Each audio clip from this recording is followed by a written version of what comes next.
Hello, everyone. This is Whitney from Starhearth Astrology, and I'm here to talk about Libra season of 2020.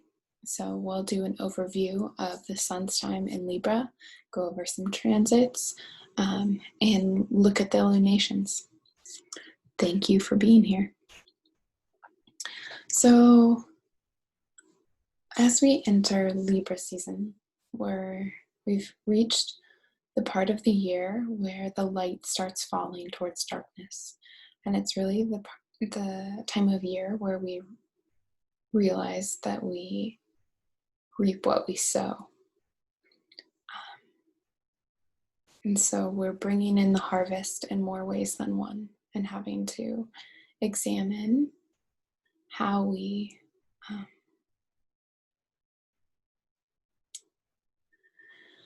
we've spent our time and how we've acted. And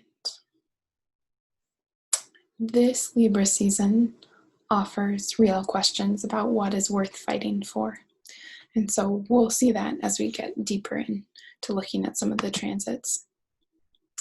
So when we start Libra season, it's important, right? It doesn't stand on its own. It's a new beginning in terms of the sun moving into another sign, but it's not a new beginning in terms of the stories of the transits that are currently happening. So where are we? We are a couple weeks into the Mars retrograde that began on September 9th. We have a long ways to go until Mars stations direct in November, and then we still have Mars in Aries until January. So we're in this heated sign with Mars, and Mars is building towards these retrograde squares with lots of, with Saturn, Jupiter, and Pluto, building in frustration, feeling kind of, it sounds so doomy, but feeling the noose tighten around some things and getting very, very impatient about it.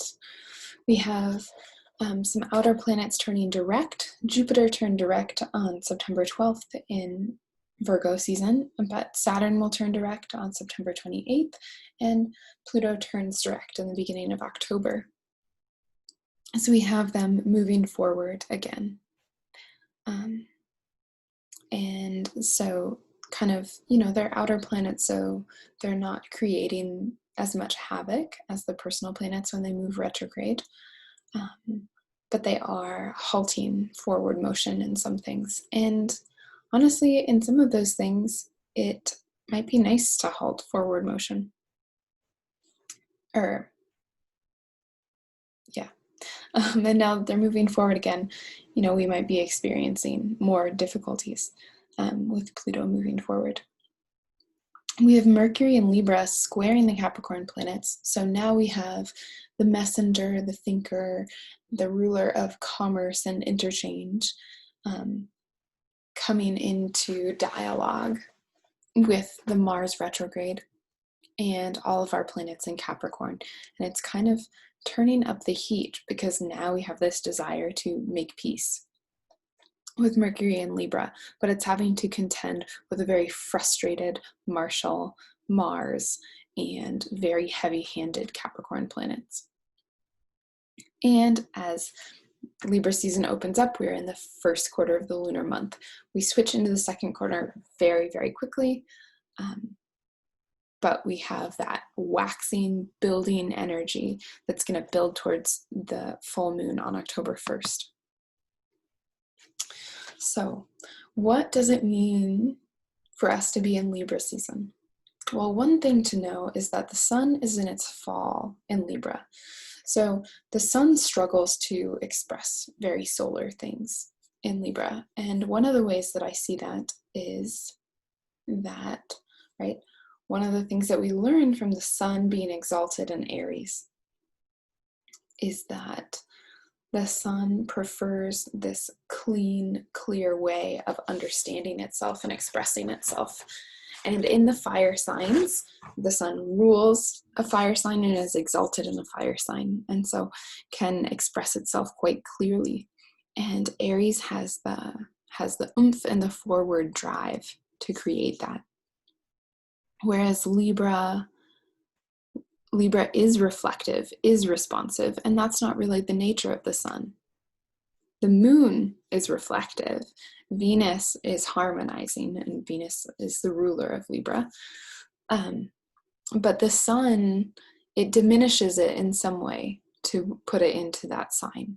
And similarly, we are experiencing the diminishment of light after the equinox, which brought us into Libra season. So the sun is not especially powerful. Other than that, Libra is the sign that has realized that that to be whole, in the sign of Virgo, to be entirely self-contained may not be the ideal, and that when we are in response to others,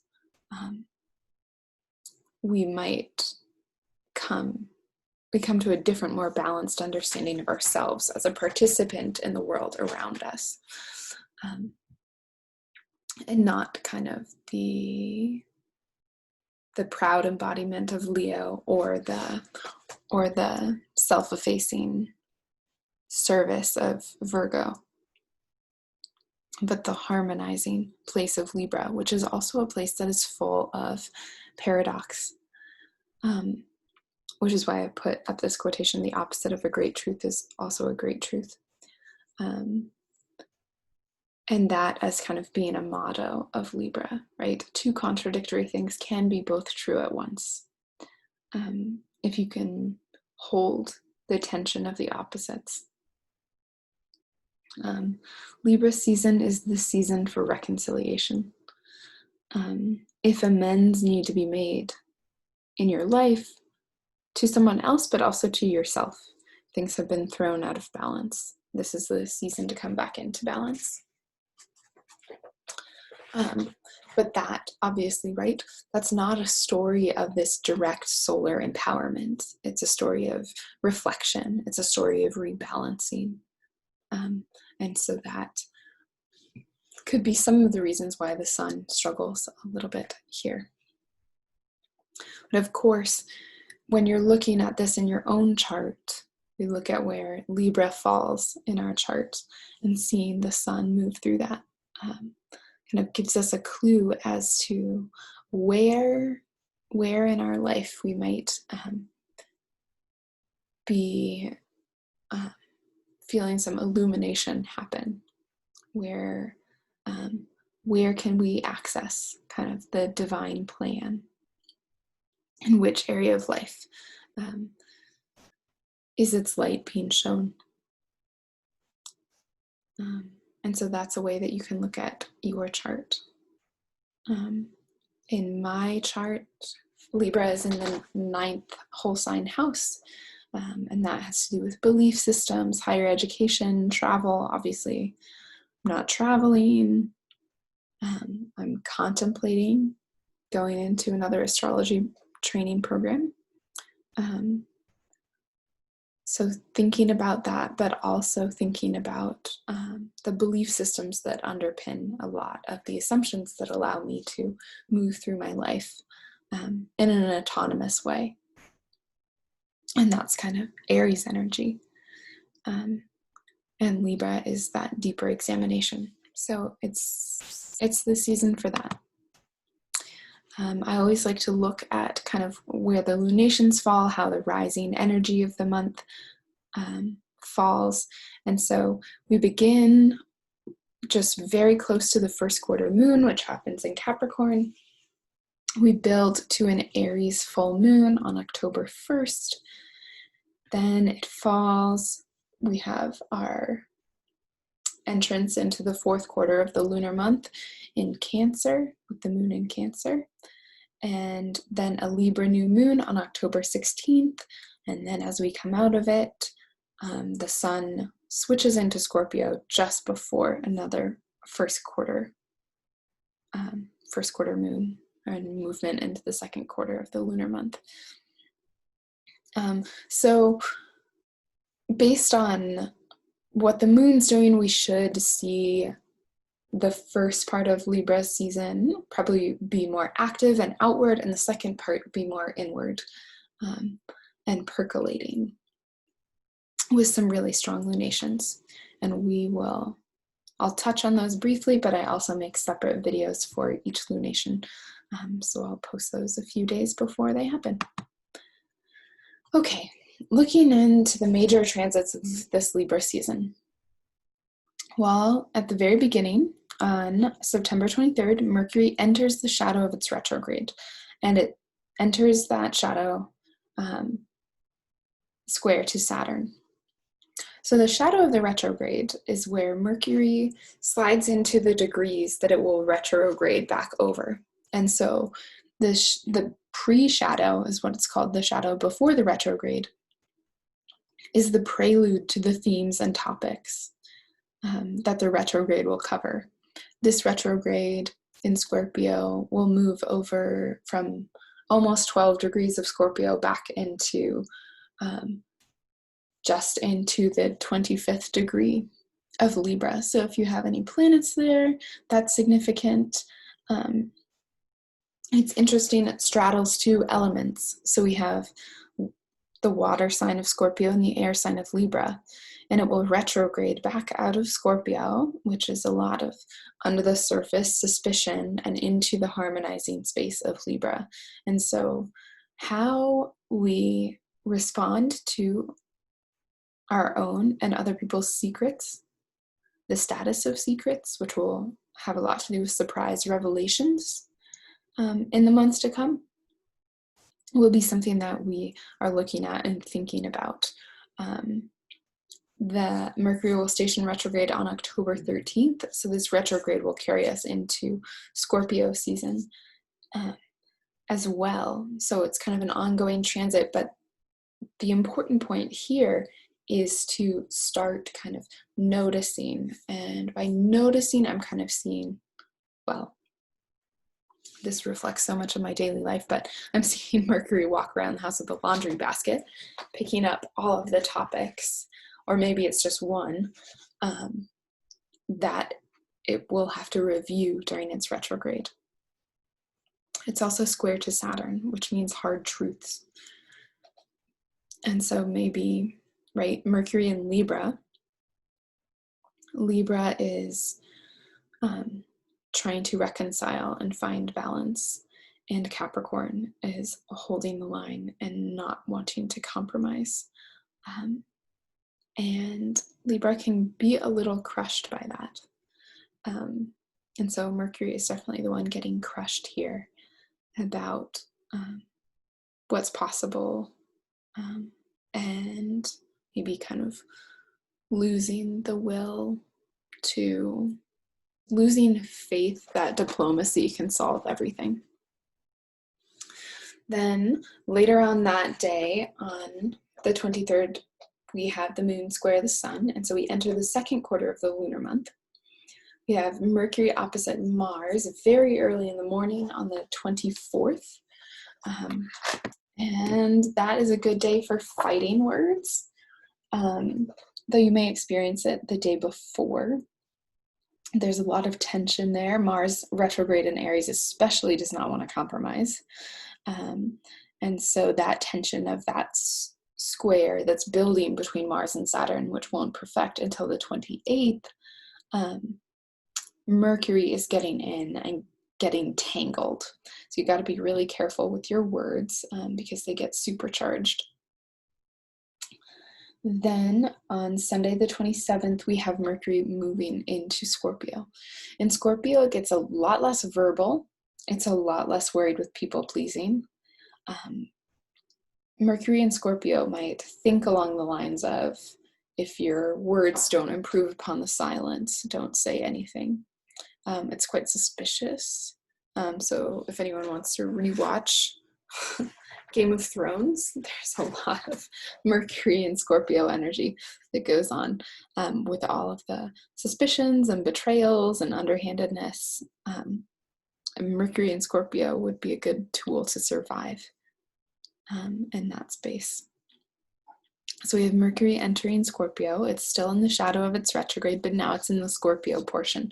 So renew your efforts to pay attention. And it will also, if you use whole sign houses, be switching into a different house. And so that can also be significant to pay attention to the topics of wherever Scorpio falls in your chart. Then on Monday, the 28th, Venus trines Mars and Saturn stations direct. So this is powerful. I think, so the Venus trine Mars, they're both in fire signs right now. So this is powerful. Venus is, in regal Leo, being the demanding queen that she is. And in connection with Mars. And so kind of their desire and their frustration flow together. But at the same time, Saturn is stationing retrograde or direct from its retrograde station. And around the stations themselves, you can feel more weight of the planets. You might feel the emphasis, right? It's kind of like they stop and there is a period, and then the silence falls and you absorb the shock of whatever it's trying to say, halting its retrograde motion. I think it's kind of beautiful that the Saturn stationing direct falls on the Jewish holiday of Yom Kippur, the Day of Atonement, because Saturn stationing direct feels a little bit like atonement. It is on the Day of Atonement that you fast, and then God writes your fate for the rest of the year. And that in some ways feels like this Saturn in Capricorn, this very heavy-handed, very concerned with what we deserve and how we have behaved, stopping to move forward again. So kind of a heavy day, but a beautiful day for Yom Kippur, which is not... It happens at the very end of the day, so that's nice. People will be breaking their fasts a few hours before Saturn stations direct, and that Venus trine Mars depends on where you are, whether that will happen before or after. The fast is broken for Yom Kippur, but that will be the desire to break the fast for sure. Okay. Then the next day, the 29th, we have the Mars square to Saturn. So this is been building for some time now, and finally it happens. And I often experience the transits, I feel their kind of intensity more in the days building up, and then even sometimes the days after. And there's almost like this moment of silence, like the eye of the hurricane, when the transits aren't exact, especially a big one like this. I'm sure you'll be able to see it in the news with some fighting words and some important battles incited and some lost, probably. So we'll see how that moves forward. In your own life, this might be the peak of fatigue. This may be the day where you get the straw that breaks the camel's back. So just try to be compassionate with yourself and to rest. The moon is in Pisces during that day, which can also be difficult because the moon in Pisces is so sensitive. But we're also building up towards a full moon. We're a couple days away from a full moon at that point. So the energy is really high.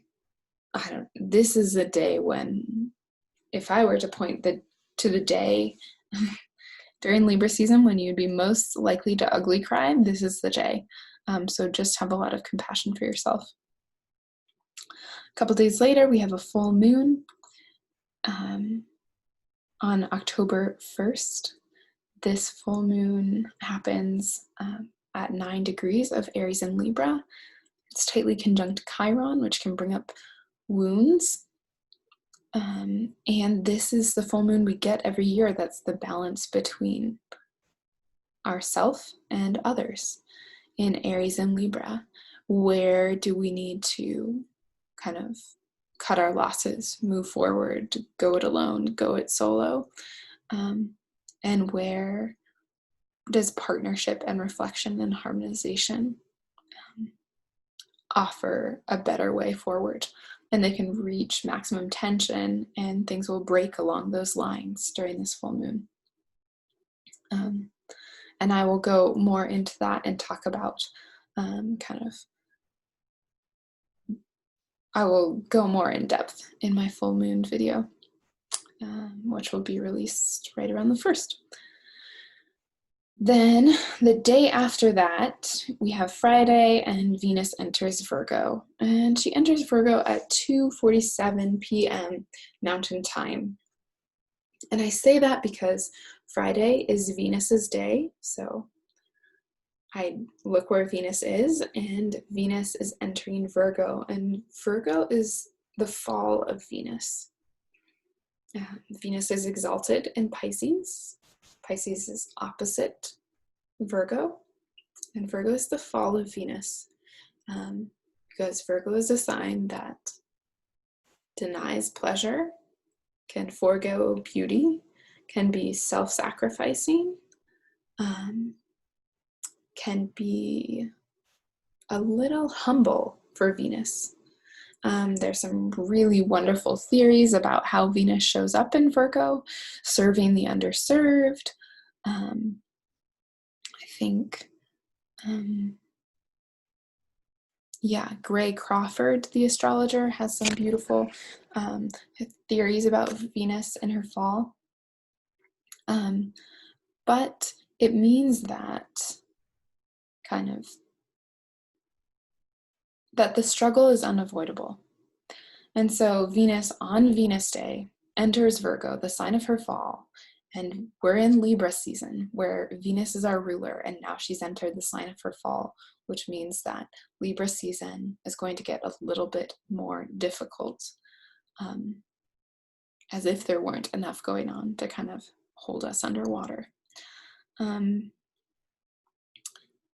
So this weekend,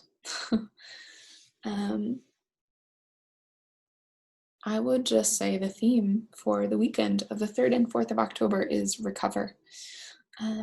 Maybe go on a detox with Venus in Virgo of some kind. I'll leave it up to you to what area of your life is feeling toxic. And just take a moment. The moon moves into Taurus on Saturday morning, which is going to give you this really nice homey vibe, probably. Eating good food, taking care of the creature of yourself. On Sunday, Pluto stations direct. So we have that direct station. Now we've got all of these planets in Capricorn marching forward again, rather than their slow drag backwards. So we'll see the machines of the government start moving again. I'm nervous about that. I'm sure you are too. Whatever that looks like. But that engine kind of deep in the collective begins to rumble again, begins to move forward. We have a few days of mostly lunar transits, although I don't know how I missed this. Very sorry. It's not on the slides, but Mercury opposes Uranus on Wednesday the 7th. And that can be some surprise news, some surprise instability, some surprise that you discover from sneaking around, like a Mercury in Scorpio, or from deep research, which is also Mercury in Scorpio is a wonderful researcher. Then on the 9th, we have a retrograde Mars square to Pluto, and we also, just after that, have the third quarter moon and enter into the fourth quarter of the lunar month. But that Mars square to Pluto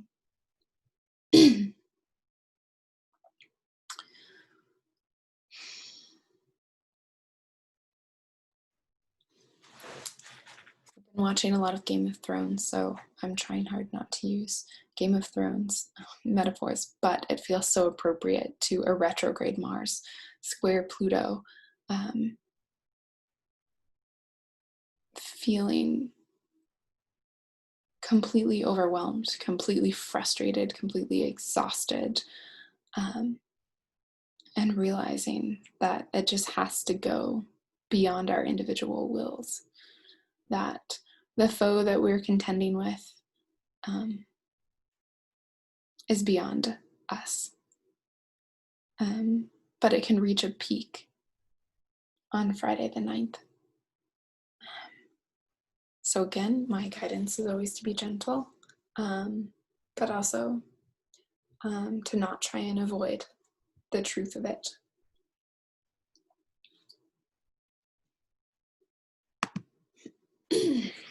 Then on the 9th, as I said, in the evening, we have the moon square to sun, and the fourth quarter is fairly busy. So we have Venus trine Uranus, which can come up with fairly innovative solutions. Surprise! And then the next day, on Sunday, we have the sun square to Jupiter, which can lead rulers to get a little bit inflated and overblown in their actions.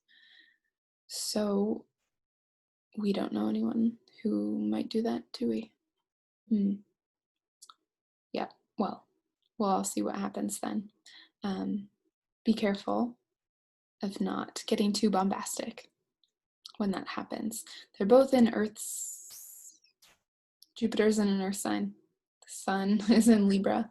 The sun might have really good ideas that are not practical, but there's a spirit of optimism, so you might go ahead anyway.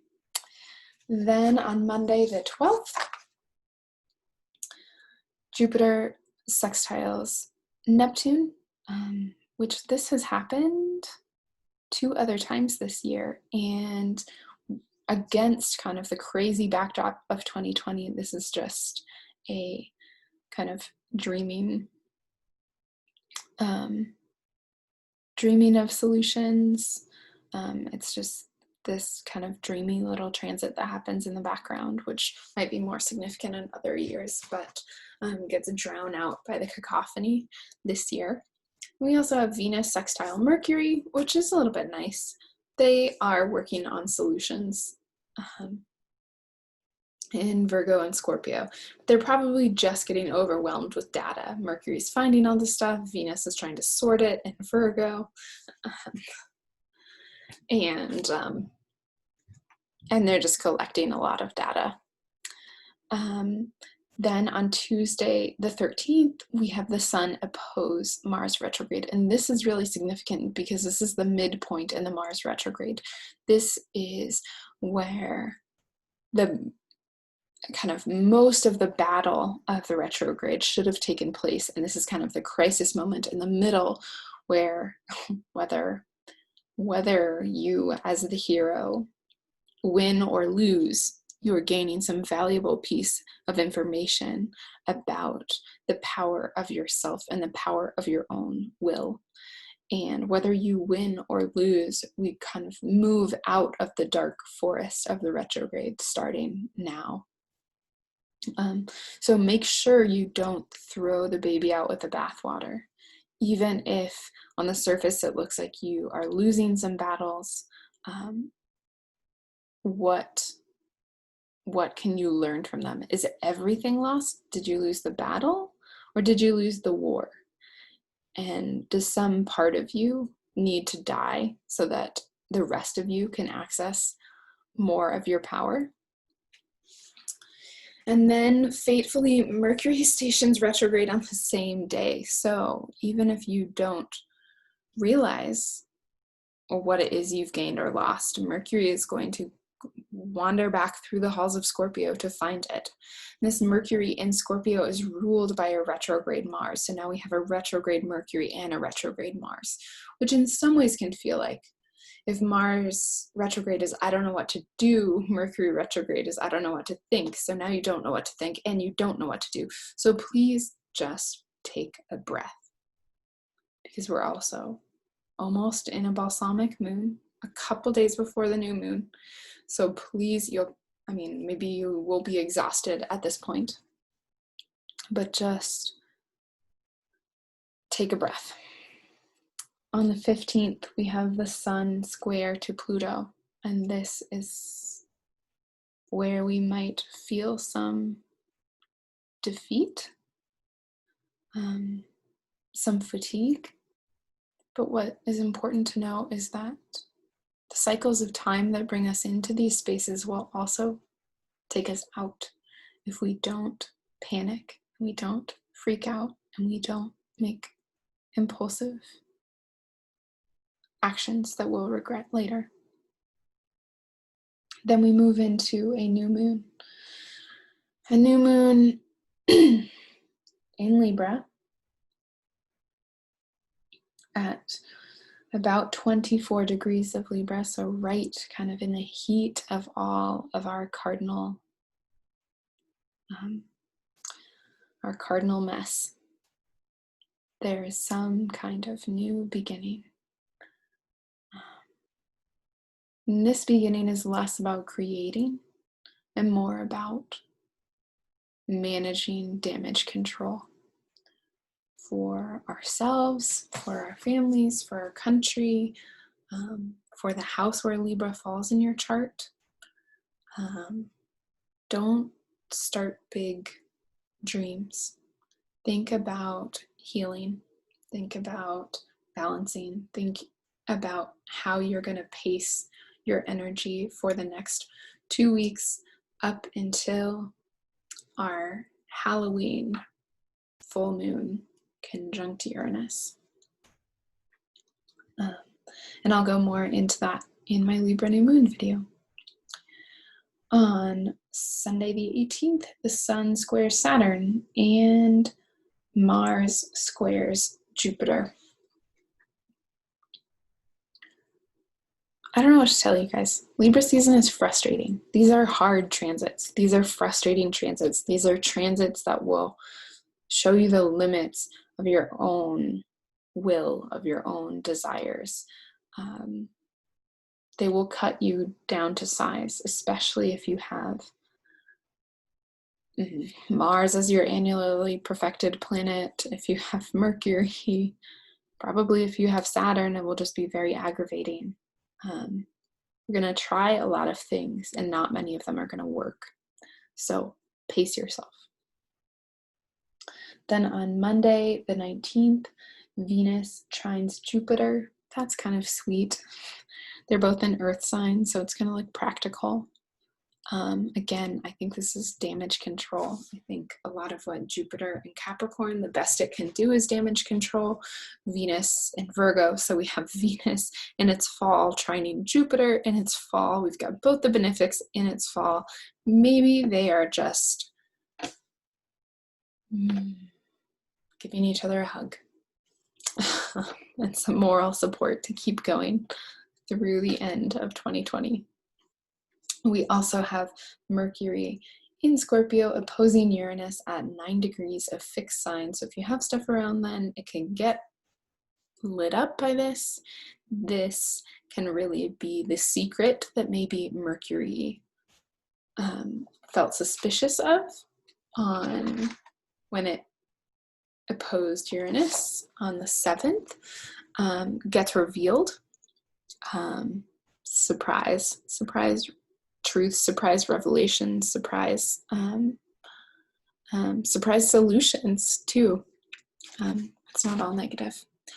And then on Wednesday the 21st, we have Venus trine Pluto. Please, I always find that Venus and Pluto contact wakes up people's trauma. And yeah, so just be careful if you notice that you're going into a trauma spiral. Take a breath, take a walk, get out of it, get out of your head. It's not other people. Yeah. And then on the 22nd, the sun enters Scorpio, and we made it through Libra season. So it's a difficult one for sure, especially with Venus in Virgo the whole time, and the sun and Mercury moving through these squares to the Capricorn planets and oppositions to the Mars and Aries. It's a challenging one for sure. So look out for each other, check in on your friends, be gentle, set your expectations for yourself and other people very low. Prepare your self-care stuff beforehand.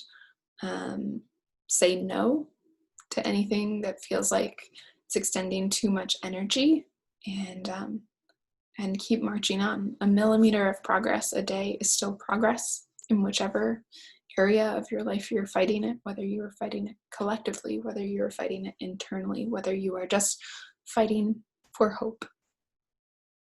I wish you the very best for Libra season. Again, we should see the most action kind of around the beginning of October, and then a lot of it becomes internal for the second half, and things get worked out in this new moon way. And then when we hit that first quarter, right at the beginning of Scorpio season, we will be moving towards the election like a runaway train. So hold on to your hats. Like I said, there will be more videos for the full moon in Aries. Here's the chart. And our new moon in Libra that happen during Libra season. And I'll go over some of those themes and how they might light up those lunations and possible rituals for dealing with them.